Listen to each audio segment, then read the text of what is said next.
Sobrang busy nyo. Ang dami yung ginagawa.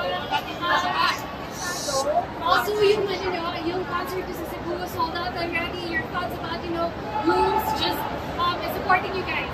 Thank you so much for Blooms. Pero you can do this sold out agad yung Cebu and yung Baguio and soon yung sa Jensen. So thank you so much, Blooms. We can't wait to see all of you. And don't worry, dahil iliputin pa namin the rest ng lugar sa Pilipinas. Sheena, I guess we also want to know kasi yung Independence Day, medyo grabe talaga yung naging fans nyo doon. So your thoughts about what happened? Of course, we always prioritize yung health and yung safety ng mga nanonood po. So as much as we wanted to perform, we decided to just target for everyone's safety. So we just hope the next time sana po, mas maging better na po yung mangyari sa mga performances. Kasi we love performing. So we hope we can perform better in our next performance.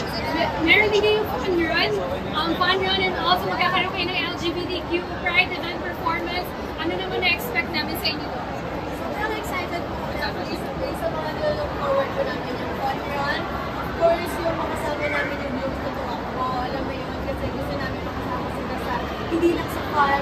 Of course, pati yung fitness. Pati sa run. Hindi lang sa fun run. Segue na rin kami, yung Taylor Swift. Si Taylor Swift na-dethrone nyo na dahil sa Spotify. Kayo na yung top artist dito sa Philippines. Ano lang masasabi niyo po? Siyempre, thank you po sa mga listeners namin at even me. Avid fan ko kami sa Taylor Swift. So, parang, yung worlds collided. So, maraming salamat po sa mga supporters po namin and sa, sa mga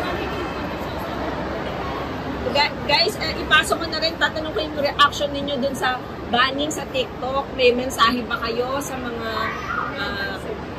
dun sa mga, your reaction sa pangyayari? Now, wala din po kasi kami control sa ganyan po. Actually, hindi na sa nagulat ko. Pero yung management ko, sila po yung nag-aasikaso na po yan for us. So, rest assured po na ginagawa na po ng paraan po natin. Ano lang pakiramdam ninyo dun sa banning ng mga accounts? Nagulat ba kayo? Nalungkot ba kayo? Nagulat po, nagulat. Medyo nalungkot din po kasi di kami makapag-TikTok. Pero inaayos na naman po. So, We're actually working closely with TikTok labels